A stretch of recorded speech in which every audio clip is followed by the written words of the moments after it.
नमस्कार दोस्तों। आपकी तरफ से एमपी के भूगोल को लेकर के मांग हो रही थी कि सर एमपी का भूगोल करा दीजिए। एमपी के भूगोल को लेकर के वीडियो कम बने हैं, शायद एक या दो ही वीडियो बना पाया हूँ, इसलिए आज एक विस्तृत चर्चा एमपी की ज्योग्राफी को लेकर के। एमपी की ज्योग्राफी आपको यूनिट 3 में दिया गया है। देखिए, पहला प्रश्न आपके सामने, निम्नलिखित में से कौन सी चट्टानें धारावाड़ क्रम की चट्टानों का विस्तार नहीं है। ठीक है, तो धारावाड़ क्रम की चट्टानों का विस्तार कौन सा नहीं है? सौंसर, सकोली, सेमरी और चिल्पी। तो आप जानते हैं कि जो सौंसर नाम की जो श्रृंखला है यह छिंदवाड़ा में है, सकोली जो है बालाघाट में है और चिल्पी जो है यह जबलपुर में है। तो यह तीन जो श्रृंखलाएं हैं मध्य प्रदेश की, सौंसर, सकोली और चिल्पी, ये धारावाड़ क्रम की चट्टानों के रूप में जानी जाती है। धारावाड़ क्रम की चट्टानों में जो है तांबा और मैग्नीज जैसे जो खनिज तत्व होते हैं वह काफ़ी महत्वपूर्ण होते हैं और इसी रूप में इसका आर्थिक महत्व भी अधिक होता है। ठीक है, इसका उत्तर होगा सी, समेरी क्रम की चट्टानें धारावाड़ क्रम की चट्टानें नहीं होती। मध्य प्रदेश की प्रथम नहर कौन सी है? तो मध्य प्रदेश की प्रथम नहर जो है वह बेनगंगा है।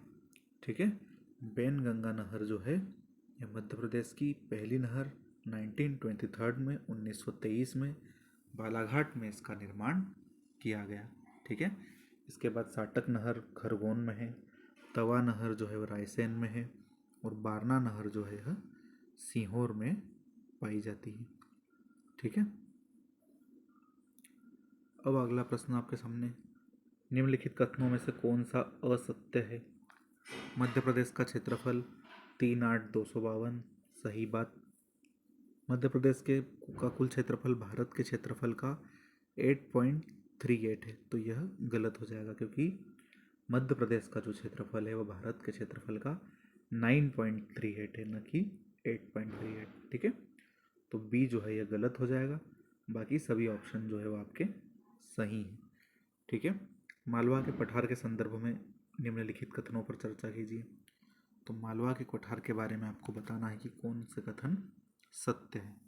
इस पठार की सबसे ऊंची चोटी सिद्ध बाबा है, तो यह गलत है क्योंकि मालवा की सबसे ऊंची चोटी जो है वह सिगार है। ठीक है, 881 मीटर ऊंची है।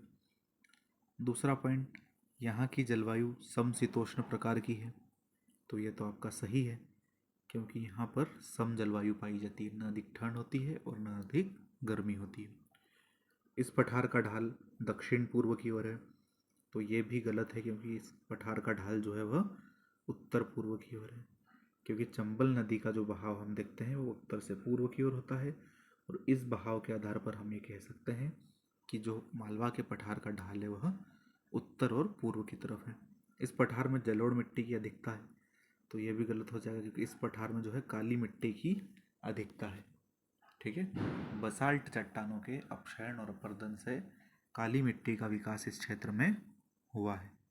ठीक है, तो केवल दो इसका सत्यकूट होगा। किस जिले से कर्क रेखा नहीं गुजरती?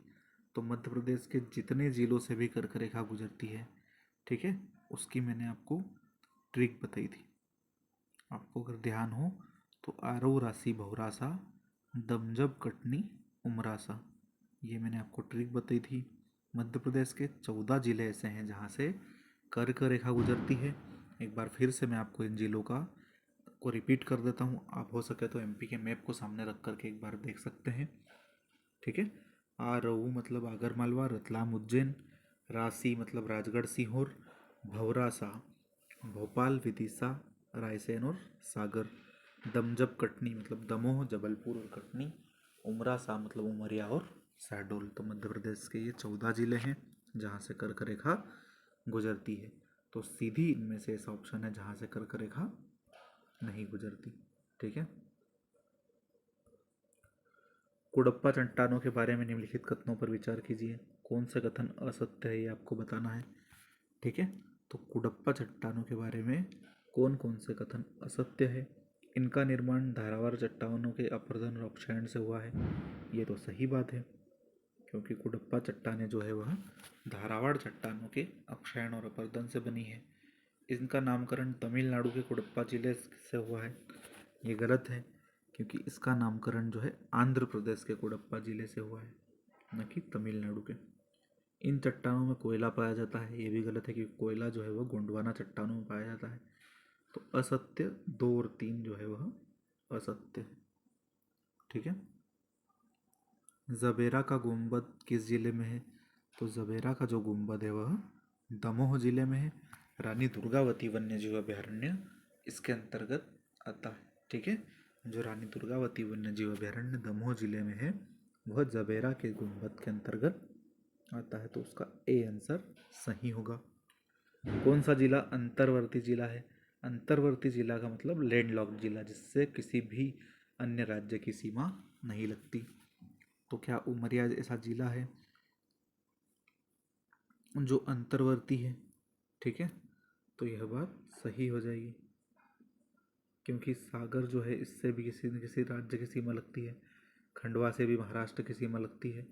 सीधी से भी यूपी की सीमा लगती है। ठीक है। तो 17 जिले मध्य प्रदेश में ऐसे हैं जो लैंडलॉक्ड है, अंतर्वर्ती है, जिससे अन्य जिलों की सीमा नहीं लगती है। ठीक है। अगला प्रश्न, सद्भावना शिखर के संबंध में विचार कीजिए। असत्य कथन बताना है सब सद्भावना शिखर के बारे में।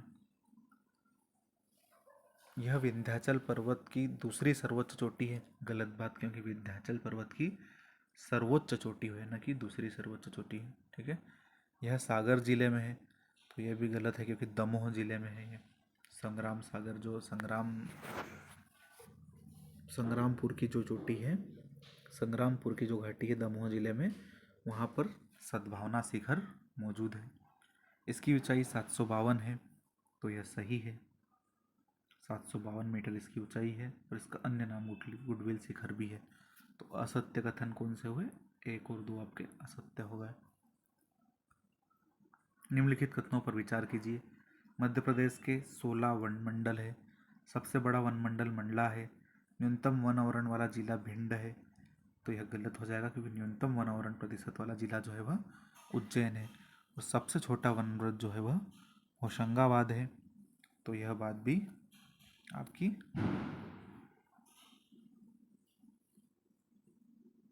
गलत हो जाएगी। ठीक है। सबसे छोटा वनव्रत जो है वह होशंगाबाद है। तो गलत कौन सा है? 3 गलत है। तो 1, 2 और 4 तो कोई ऑप्शन में नहीं दिख रहा है। एक बार फिर से हम विचार कर लेते हैं।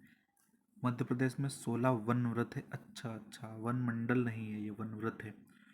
तो पहला भी आपका गलत हो गया। तो 1 और 3 आपका असत्य हो जाएगा। ठीक है। मध्य प्रदेश में 16 वन व्रत है और इतने वन मंडल है, तो 1 गलत हो गया। सबसे बड़ा वन मंडल मंडला है। तो जो 2 है वह सही हो गया। न्यूनतम वन आवरण प्रतिशत वाला जिला भिंड है। तो यह गलत हो गया। तो उज्जैन है। ठीक है। तो 2 और 4 जो है आपके सत्य होंगे। ठीक है। चैंपियन और सेट के अनुसार मध्य प्रदेश में कितने प्रकार के वन पाए जाते हैं? तो चैंपियन और सेट के अनुसार मध्य प्रदेश में 21 प्रकार के जो वन पाए जाते हैं। ठीक है। मध्य भारत का पठार किसके लिए फेमस है? तो ये सरसों के लिए फेमस है। सतपुड़ा के पठार में कौन सी फसल उगाई जाती है? तो मक्का। मालवा में आप जानते हैं सोयाबीन और गेहूँ, और बघेलखंड में चावल। ठीक है। तो आपका क्या होगा इसका उत्तर सही? इसका होगा 4, 1, 2, 3, मतलब बी इसका सही हो जाएगा। ठीक है। एक जिला एक उत्पाद के तहत गुना जिले के किस उत्पाद को शामिल किया गया? तो गुना जिले का जो धनिया है वह देश भर में प्रसिद्ध है। गुना जिले का जो कुंभराज किस्म का जो खेती होती है, कुंभराज किस्म का जो धनिया है वो 20 से 25% तक का उत्पादन करता है। ठीक है।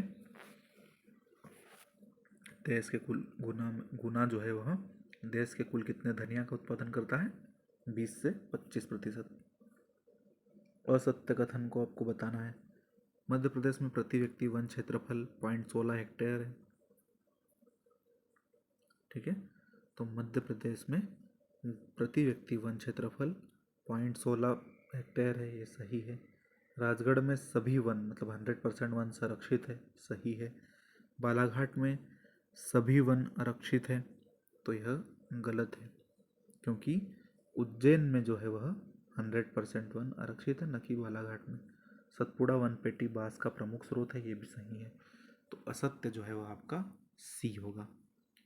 बक्सवाहा क्षेत्र किस पठार का हिस्सा है? तो जो बक्सवाहा क्षेत्र है यह बुंदेलखंड के पठार का हिस्सा है, इसलिए यह जो हीरे के भंडार के लिए भी प्रसिद्ध है, तो सी इसका सही होगा। मध्य प्रदेश में वन्य जीव संरक्षण अधिनियम किस वर्ष लागू हुआ? तो 1973। ये पारित हुआ था 1972 में, लेकिन मध्य प्रदेश में लागू हुआ यह 1973 में। रामसर साइट्स की सूची में मध्य प्रदेश के कितने स्थल शामिल हैं? तो मध्य प्रदेश के रामसर साइट्स की सूची में 4 स्थल शामिल है। राजा भोजराम जो है रामसर साइट 2002 में, उसके बाद 2022 में 3 साइट्स ऐड की गई, जिसमें सांख्य सागर, यशवंत सागर और सिरपुर। ठीक है, सांख्य सागर जो है शिवपुरी में है, और सिरपुर और यशवंत सागर जो है यह इंदौर में है। ठीक है, तो भारत की कुल 75 रामसर साइट्स में से 4 रामसर साइट्स जो है वह आपके मध्य प्रदेश में स्थित है। ठीक है, निम्नलिखित में से कौन सा कथन असत्य है? तो सर्वाधिक संलग्न जिले राजस्थान, न्यूनतम संलग्न जिले गुजरात, और न्यूनतम सीमा गुजरात और सर्वाधिक सीमा राजस्थान। तो इसमें से जो है सर्वाधिक संलग्न जिले राजस्थान गलत होगा, क्योंकि सर्वाधिक संलग्न जिले जो है वह उत्तर प्रदेश से 13 जिले संलग्न है, बाकी सभी ऑप्शन आपके सही है। ठीक है, मध्य प्रदेश शासन के अनुसार कुल वन क्षेत्रों का कितना प्रतिशत संरक्षित वन क्षेत्र है? तो कुल वन क्षेत्रों का कितना प्रतिशत संरक्षित वन क्षेत्र है? तो 32.84% जो है वह संरक्षित वन क्षेत्र है, 65% वन जो है वह आरक्षित है, और 1.8% जो है वह अवर्गीकृत है। ठीक है, तो प्रशासनिक आधार पर अगर हम वनों के वर्गीकरण को देखें तो आरक्षित, संरक्षित और अवर्गीकृत 3 प्रकार के वन पाए जाते हैं। ठीक है, भूरसिंह द बारहसिंगा शुभंकर को जारी करने वाला राष्ट्रीय उद्यान कौन सा है? तो भूरसिंह द बारहसिंगा शुभंकर जो है नाम से ही स्पष्ट है, एक सिंह वाला जो बारहसिंगा होता है, भूरसिंह बारहसिंगा, वह कान्हा किसली में है।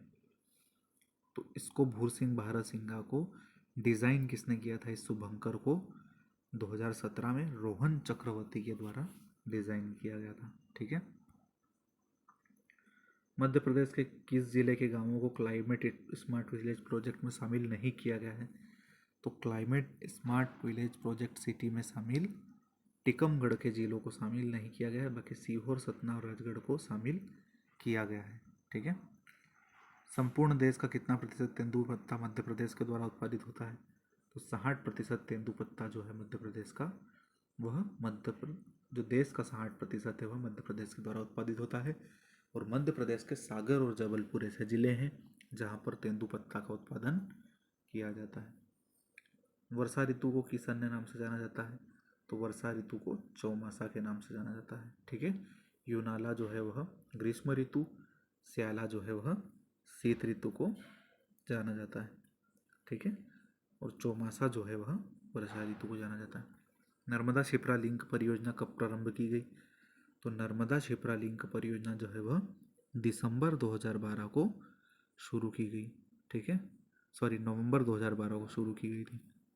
नवंबर 2012 को यह परियोजना शुरू की गई थी, तो इसका ए ऑप्शन सही होगा। राज्य वन अनुसंधान संस्थान कहाँ है? तो अनुसंधान संस्थान के बारे में पूछे तो जबलपुर सही उत्तर होगा, और राज्य वन प्रबंधन संस्थान के बारे में अगर पूछे तो भोपाल सही होगा। ठीक है, थैंक यू।